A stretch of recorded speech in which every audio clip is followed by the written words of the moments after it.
Amigas y amigos de todo el Ecuador, tengan ustedes muy buenas tardes, bienvenidas y bienvenidos. Iniciamos ya Adán sin Eva y una nueva semana de trabajo. Quiero empezar a desarrollar este tema. ¿Por qué los padres se sienten culpables? ¿Por qué los padres de este tiempo se sienten culpables? Antes no, ¿verdad? Antes no, parece que los padres al menos no evidenciaban que se sintieran culpables de alguna manera. Si es que, por ejemplo, debían, como se decía antes, reprender al hijo o a la hija por algún comportamiento que consideraban inadecuado. Eso estaba por descontado. Lo hacían y se acabó. Y los métodos, aunque fueran crueles o violentos, no se cuestionaban. No sabemos, no sé si es que algún abuelo, alguna abuela o algún padre que de otros tiempos nos pudiera decir, ¿no es cierto?, si es que alguna vez se sintió culpable. Aparentemente no. Estaban convencidos que, por ejemplo, para educar bien a un varón había que meterle unas cuantas palizas para que aprendiera a comportarse bien, para que sea macho, me dice el Santi. Además, para que sea macho, para que fuera macho, había que golpearlo quizás a veces salvajemente. Y tampoco se veía como culpable una madre que, por ejemplo, pudiera insultarle a su hija si es que llegaba tarde. Bueno, en ese tiempo creo que, estoy hablando de hace, ¿qué?, 50 años, 40 años, 30 años. Llegar tarde era una cosa gravísima, ¿no es cierto? Era gravísimo. Y 6 de la tarde era la hora máxima de entrada a la casa para muchas chicas. Salían a saludar o a conversar con el enamorado en la puerta de la casa, ¿no es cierto? Y si es que se pasaba unos minutos, pues le podrían esperar unos cuantos insultos, en el mejor de los casos.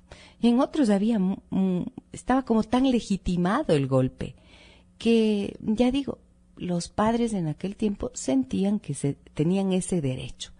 Y el maltrato, sin embargo, aunque se considera todavía como algo que es perfectamente aplicable y que no hay ningún problema por eso, sino que además hace personas fuertes, hace personas recias y hace personas de buena formación, se suele decir. O muchas personas dicen, a mí me pegaron, a mí me golpearon y no me pasó absolutamente nada. Bueno, el caso es que, aunque uno crea que no le pasó nada, internamente todos podríamos reconocer que ante una situación de maltrato verbal, de maltrato físico por parte de los padres, la experiencia fue de humillación, y de humillación tan grande que causó mucho dolor. Se dice que las palabras suelen herir más que los golpes, ¿verdad? Y suele ser así, porque las palabras quedan retumbando en la mente y muchas veces ante circunstancias que ya en la vida adulta las personas experimentamos, pasamos por cosas en las que se nos revive de alguna manera eso que pasó en nuestras vidas cuando éramos niños o adolescentes. Entonces se levanta mucho miedo, mucho temor, nos angustiamos, casi se cree que de forma inexplicable, pero las explicaciones suelen estar allí, precisamente en esa época de infancia y adolescencia, en donde si no tuvimos la suerte de ser respetados íntegramente, entonces vamos a cargar todos con esos dolores que por allí nos atormentan y de vez en cuando salen en otros contextos, ya cuando somos grandes. Pero lo que decía es que estas situaciones de maltrato se veían naturalmente como forma de educar a los hijos. Y ocurre que esa forma legitimada de maltrato, como decía también, causó muchas heridas. Entonces, ha ido evolucionando cada vez, ¿no es cierto?, la forma de educar a los niños. Y ahora resulta que no nos convencen, pues, estos métodos de violencia, por supuesto, de agresión, de maltrato a los niños, porque, aunque se sigan replicando, también se van a seguir replicando las heridas que se producen. Y como ya se ha escuchado bastante ahora acerca del daño que pueden causar cuando una mamá o un papá maltratan a sus hijos actualmente, sí experimentan una sensación de culpa, porque saben que no es correcto. Y muchas veces, aunque no lo hayan escuchado, solamente por su propia experiencia, por su propia vivencia de niño o adolescente que vivió algo así con sus padres, intentan no repetirlo con los propios hijos, ¿no es cierto? Dicen, chuta, no quiero que sufra el mismo dolor que yo sufrí mi hijo. Y entonces duele y ese es un dolor de culpa. Pero entonces me suelen decir muchas veces, pero ¿cómo hago entonces, no es cierto? ¿Qué le digo? Porque me decía el otro día una mamá en la consulta, le digo de 1000 maneras que haga esto, que haga aquello, que haga lo otro, pero cada vez que le pido que haga alguna cosa a mi hija, ella de inmediato se sale por la tangente y me da explicaciones y me da razones para no hacer. Le digo, apaga el televisor, dice, no, es que está linda ahorita este momento la serie. Vamos, anda a bañarte. No, es que no me quiero bañar ahorita porque me hace frío. Ven a comer. No, es que todavía no he terminado de ver no sé qué. No, para todo me dice que no, me dice esta mamá. Y entonces ya llega un momento en que lo único que me queda es pegarle un buen grito. Y el problema, me decía ella, es que cuando le grito así, claro que se mueve, pero se mueve por miedo. Y le veo en los ojitos, me decía ella, que me tiene mucho miedo. Y claro, después ella se resiente, se encierra en su habitación y no quiere saber nada de mí. Y eso me preocupa, decía esta mamá, y con toda razón. ¿Por qué? Porque el grito es una agresión y las agresiones, por supuesto, como duelen, hacen que uno se resienta. O sea, el que recibe la agresión se va a resentir. Y estos hijos que ya están con ese dolor de resentimiento, esta niña tiene 10 años, de acuerdo del caso que estoy contando, y me decía la mamá, a mí me gustaría que seamos las mejores amigas, que mi hija me tenga confianza, que me cuente sus cosas. Me aterra, decía ella, que para cuando sea adolescente ya no me tenga la confianza que quisiera y que yo le pueda ayudar o orientar en las cosas de su vida, de su adolescencia, de sus enamorados y demás. Dice, yo nunca tuve eso con mi mamá y me gustaría tener con ella, pero, dice, yo me reconozco igualita a mi mamá. Mi mamá me gritaba así de feo y yo hago lo mismo con mi hija. Y no sé cómo parar, no sé cómo logro. Entonces, esta es una de las razones más frecuentes para que los padres se sientan culpables. Si ustedes tienen en esta tarde algo que compartir conmigo sobre este tema, les quiero invitar a que llamen al 323-9002 o al 323-9004. También me pueden escribir mensajes de texto al 9098. Esta es una de las razones por las que las madres se sienten culpables. Cuéntenme ustedes algunas más. ¿Por qué se sienten culpables? Madres o padres. Otra de las razones es que partimos de una premisa, que la crianza de los hijos ciertamente es una tarea de mucha responsabilidad, ¿no es cierto? Pero también es una experiencia gratificante, es una experiencia bella criar un hijo, educarlo, acompañarlo en el crecimiento, ver cómo ese ser pequeñito se va transformando en un individuo, en un hombre o una mujer que crecen, que son adultos, que se convierten en profesionales. Vaya, es como una experiencia maravillosa en donde uno ha podido poner, ojalá, lo mejor de sí mismo. Y creo que todos tratamos de hacerlo lo mejor posible. Pero claro, tenemos que entender que hay cambios que existen actualmente y que hacen que las cosas sean más difíciles. Muchos padres me suelen decir, vea, el problema que yo tengo es que nosotros antes nos decían una cosa y nos quedamos calladitos, pero ahora mi hijo se para frente a mí y me grita de igual a igual. O mi hija dice, me critica, me cuestiona las cosas que le digo, me dice que por qué tengo que hablarle de esta manera, ya no se quedan callados como éramos nosotros antes. Y claro, ¿por qué? Porque nuestros hijos actualmente son educados en una cultura de derechos. Nosotros ni habíamos escuchado que teníamos derecho de no ser maltratados, ¿no es cierto? Cuando éramos chicos. Pero ahora sí, y los niños son educados en derechos. Por supuesto, cuando decimos derechos, también tenemos que pensar en responsabilidades. Y esto no se trata de que se les exima del cumplimiento de responsabilidades. No, sino de comprender que dentro de esos derechos que ellos escuchan, porque porque lo reciben este discurso, digámoslo así, en el colegio, por ejemplo, en las escuelas, van a tener más conciencia. Eso significa que tienen más conciencia de que no merecen el maltrato, de que lo que merecen es ser respetados. Y eso tendría que ser parte de una cultura que tengamos en la familia y una política, si se quiere, al interior de la familia. O sea, un acuerdo implícito de que en esta familia, por ejemplo, no está permitido a nadie gritar o golpear, maltratar a nadie. Esta es una de las razones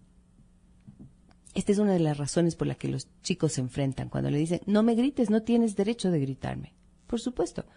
Y está bien, entonces no necesitamos pedirle a ese niño que agache la cabeza y que obedezca y que se calle y que se convierta en un robot que no piensa ni siente. Porque lo que suele pasar es que cuando uno grita demasiado en la casa, y esa ya es la forma habitual de comunicación, ¿qué es lo que va a ocurrir? Que siempre va a ser necesario hablar de esa forma. Y entonces el maltrato se legitima, se ve como algo normal. Y luego no tenemos que extrañarnos cuando pase el tiempo más adelante y exista una muchacha que creció en un medio ambiente así y que encuentre un novio, un enamorado, un esposo que también la maltrate. O un joven que se convirtió en hombre adulto y que tiene una novia o una esposa que lo maltrata, porque el maltrato es de doble vía. Y tanto hay mujeres como hombres que viven esta situación. Entonces, ese es el gran riesgo de que no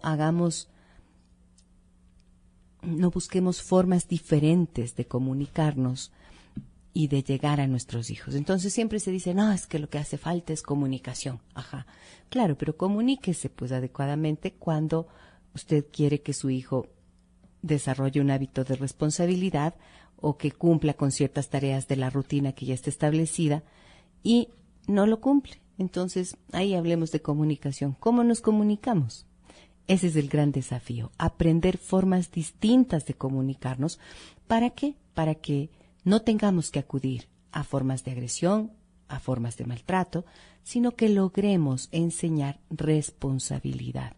Cuando nosotros logramos hacer bien ese papel, cuando logramos, por ejemplo, específico en este punto, dejar de gritar o dejar de golpear o dejar de maltratar de alguna manera a nuestro hijo, vamos a dejar de sentir inmediatamente culpa, pues, porque la culpa es esta emoción que nuestro ser sabiamente la tiene, estamos equipados en nuestro sistema emocional con este sentimiento. ¿Para qué? Para que podamos reconocer que actuamos de forma equivocada. Entonces, la culpa es sana en ese sentido porque nos anuncia que nos hemos equivocado de alguna forma. Y en este caso que estamos hablando, en la forma de tratar a nuestros hijos. Si logramos aprender algo diferente y hacer algo diferente, con toda seguridad tendremos también respuestas diferentes, resultados diferentes a lo que estamos haciendo. Muchos padres se sienten culpables a la hora de educar a sus hijos, esto es verdad. Pero parece que las madres son las que más se sienten culpables, especialmente por cosas que dejan de hacer o por cosas que les hubiera gustado hacer de otra manera. Pero, a ver, hay que tener claro lo siguiente, la perfección no existe, ¿no es cierto? Dicen por allí, quiero ser la mejor mamá del mundo. Eso no es posible. No hay forma porque lamentablemente, o así es el diseño, digamos, así es el modelo del ser humano, tenemos nuestra cuota de imperfección. Podemos ir mejorando cada vez, por supuesto, corrigiendo ciertas cosas, tratando de hacer lo mejor posible en la tarea que tenemos que cumplir. Sin embargo, perfección no va a existir. Y a veces, obsesionados por eso, nos cargamos ya de culpa y eso aumenta la tensión, el estrés, la ansiedad, la frustración, sobre todo el arrepentimiento. Se puede uno sentir triste o irritable y claro, la sensación de culpa allí. Pero, ¿qué pasa cuando una mamá se siente culpable o un papá se siente culpable? Pero quedémonos con las madres un ratito. Me preguntan acá en el correo electrónico adancineva@sonorama.com.es, miren lo que me dice. ¿Qué consecuencias se podrían producir si soy una madre que siente culpa de cómo estoy educando y criando a mi hijo? ¿Qué consecuencias? Una de las consecuencias más importantes, Lina me dice, me escribe este correo electrónico, Lina, ¿qué consecuencias? Bueno, una de las que se ve con mayor frecuencia, digamos, es que la madre que se siente culpable o el padre que se siente culpable trata de compensar al hijo de alguna manera. Y entonces por allí vamos a ver que ponen una norma de no comer dulces a tal hora, a partir de tal hora en la casa, ¿verdad? Pero por ahí un poquito antes le pegó un buen grito al niño. Experimenta la culpa y entonces el momento en que le pide los dulces, le da los dulces, aunque haya dicho antes que no estaba permitido. ¿Me explico? Entonces, cosas que en las cuales tendrían que ser tener coherencia y consistencia a la hora de mantener la norma, no se logra sostener esa consistencia precisamente por la culpa. Esa es una de las consecuencias. También me preguntan acá, y esto en el 90-98, ¿quién siente más culpa? Me dicen, ¿la mamá o el papá? De lo que yo he podido ver, las madres se sienten más culpables, por ejemplo, por la falta de tiempo. Este es uno de los motivos más comunes de todos. En las mamás que trabajan, cuando están trabajando muchas horas fuera de la casa y eso les deja poquito tiempo para los niños, estas mamás sienten una culpa tremenda porque sienten que se están perdiendo de verles a sus hijos crecer, de estos momentos especiales de su desarrollo, ¿no es cierto? Este es un sentimiento bien presente en las madres que trabajan.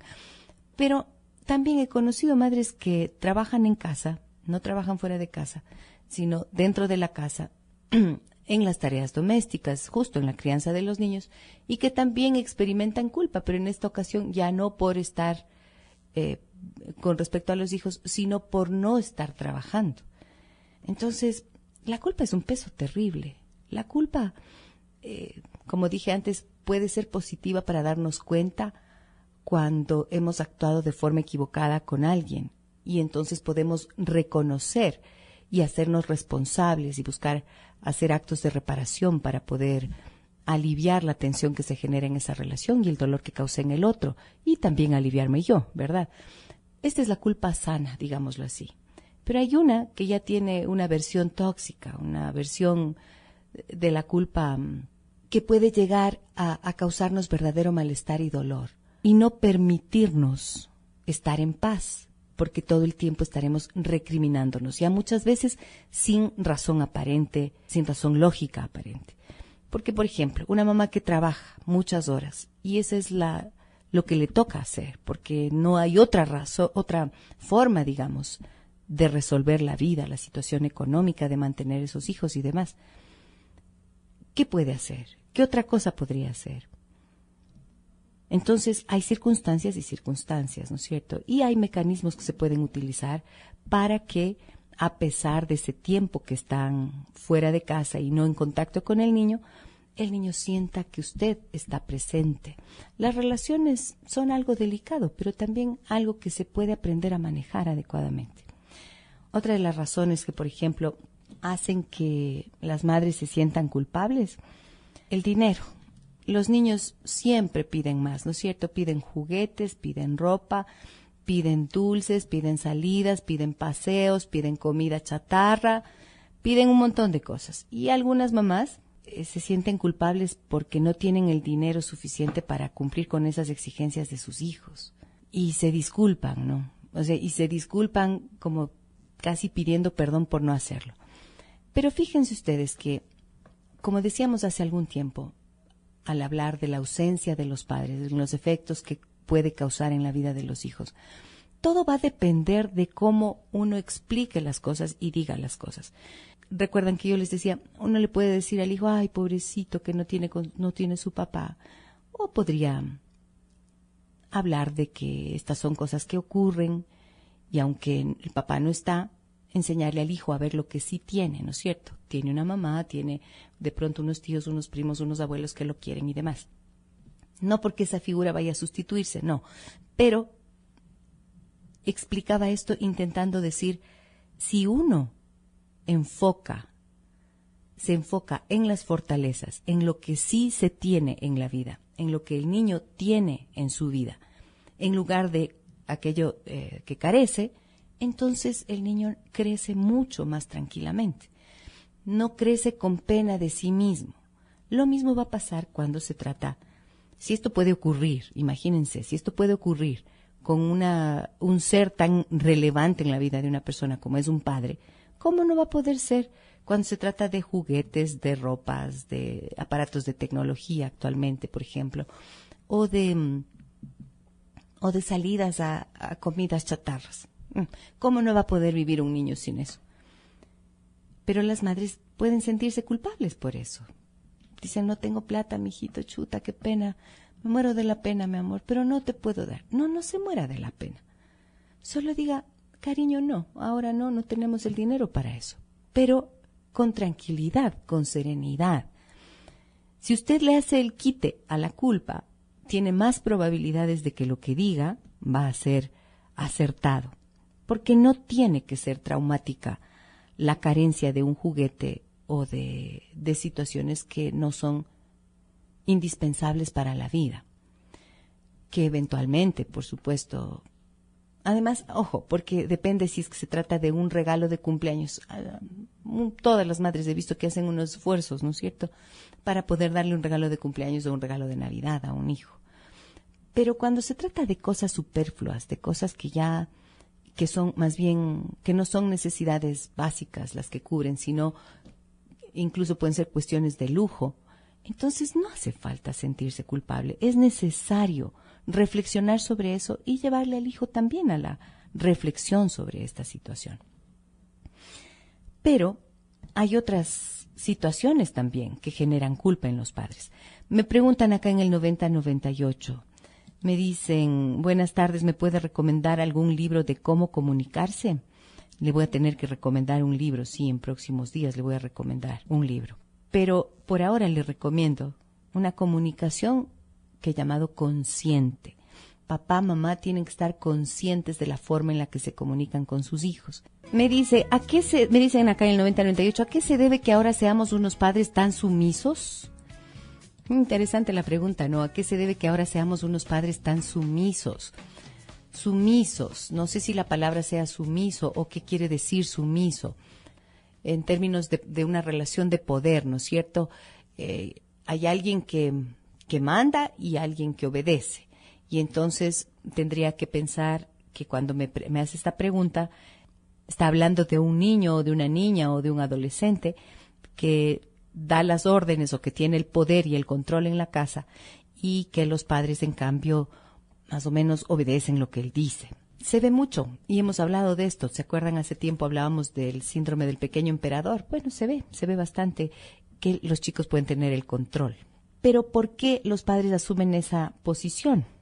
Quizás tenga que ver precisamente con lo que he estado explicando antes, la sensación de culpa, el sentimiento de culpa. De alguna forma también con el no tener claridad en que la tarea de un papá y de una mamá tiene que partir de una base, de un principio de autoridad sana, firme pero amorosa a la vez. Ese equilibrio, qué complicado que es tenerlo, pero de eso se suele tratar. Entonces, si es que alguien es un padre que puede ser muy rígido, muy duro, muy riguroso, y a veces llegar hasta el extremo de maltratar al hijo, como decíamos al principio, también están estos otros padres que son tremendamente permisivos.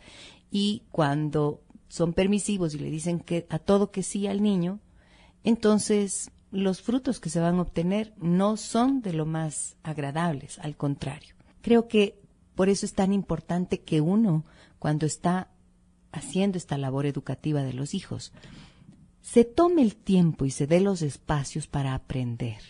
Ahora en Internet tenemos maravillas de información y muchos padres acuden a esto para poder orientarse y guiarse acerca de lo que puede ser mejor para los hijos.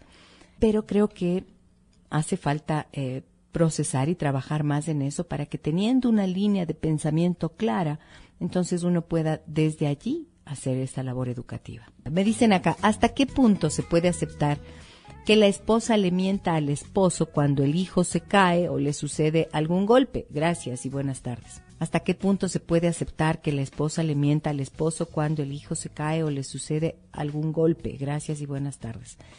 Esto quiere decir que esta esposa tiene miedo de que el esposo le pegue un grito seguramente o de que se enoje mucho si es que el niño se ha caído, se ha golpeado. Pues no se puede aceptar, no es una cuestión de aceptar o no. Creo que es preferible tener una confianza suficiente como para que si el niño sufre un accidente, los dos estén juntos para poder afrontar la situación, ¿verdad? Sin que exista un culpable. Pero aquí me suena a que este papá le puede decir a la madre, ves, por tu culpa se cayó. Por tu culpa, porque no le ves, porque no le cuidas, porque no estás pendiente, porque quién sabe qué más. Entonces, claro, si es que esto ocurre con alguna frecuencia, habría que preguntarse, ¿no? Si es que hay algo de negligencia. Negligencia precisamente es el descuido y es una forma de maltrato.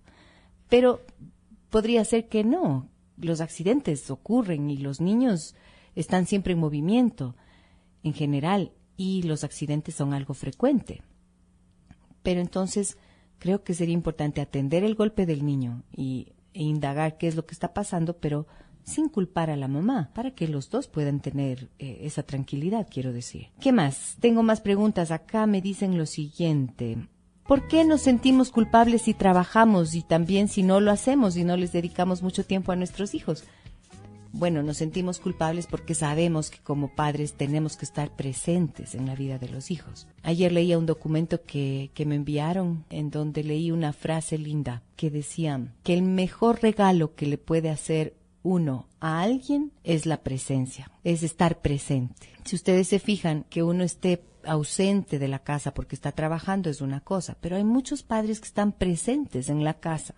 Mamás que están presentes ahí todo el tiempo, de cuerpo presente, pero con el alma y con la mente muchas veces fuera de allí. Y ahora veo con harta preocupación la tecnología, dedicados a la tecnología, metidas en el teléfono celular, chateando todo el tiempo, metidas en las redes sociales, y están presentes de cuerpo, pero ¿y el corazón? ¿Y la mente y la atención? Entonces, el mejor regalo que uno le puede hacer a una persona es estar presente. Y esa presencia se manifiesta por el estar cerca del hijo, cerca de la hija, propiciando diálogos, escuchando. Entonces, así, aunque se trabaje muchas horas, pero cuando los tiempos que se comparten, este papá o esta mamá, los dedican con la concentración y con la atención completa, entonces hace eso la diferencia. ¿Qué más me dicen? ¿Qué es lo que más temen los hijos cuando nos divorciamos? ¿Por qué los padres nos sentimos culpables de dejarles sin padre a nuestros hijos? Esto pregunta Roselena en el 9098. Muchas gracias por su pregunta. Miren qué interesante lo que ella dice, ¿no? Dice, ¿qué es lo que más temen los hijos cuando nos divorciamos? Lo que más temen los hijos cuando los padres se divorcian es dejar de verles a los padres. O sea, bueno, primero, el primer temor que suele ocurrir mucho cuando cuando todavía están juntos, es que ocurre el divorcio. ¿Y por qué? Porque ven la separación como algo gravísimo, que no le vuelvan a ver a papá, que ya no vivan juntos, porque se rompe pues esa familia y todo lo que ocurre al interior de esa familia, los tiempos que comparten los hijos con cada uno de los padres, las situaciones familiares en sí mismas son gratificantes. Y ese es el temor enorme. Cuando ya se separan, el grande temor es no volver a verlos y que se hayan separado por culpa de ellos. Por eso se suele recomendar, les notifiquen, les cuenten a los niños o a los hijos que se están separando cuando ocurre algo así y que les digan que no es culpa de ellos. Entonces, dejarles sin padre a nuestros hijos, dice, ¿por qué los padres nos sentimos culpables de dejarles sin padre? Es que uno no lo está dejando sin padre. Si usted se divorcia, no es que le va a dejar sin padre al hijo. Es más, tendrían que seguir siendo padres. Lo que está pasando es que se está acabando la pareja, pero la relación de padres es con los hijos y eso no puede terminarse si no es solo a través de la muerte. Muy bien, hemos visto entonces varias de las razones por las que los padres se sienten culpables y tengo que decirles que para poder no sentirse culpables es necesario manejar las emociones de los padres, aprender a hacer manejo emocional. Y también a desarrollar una comunicación consciente. 2 herramientas fundamentales, el manejo de las emociones y la comunicación consciente. Y eso puede hacer la diferencia de ahora en adelante en la tarea educativa que hacen con sus hijos. Muchísimas gracias, amigas y amigos, por dejarme estar junto a ustedes a través de esta estación. Mañana, 15:05, los espero nuevamente en Adán Cineva. Que tengan una muy buena tarde. Soy Gisela Echeverría. Hasta mañana.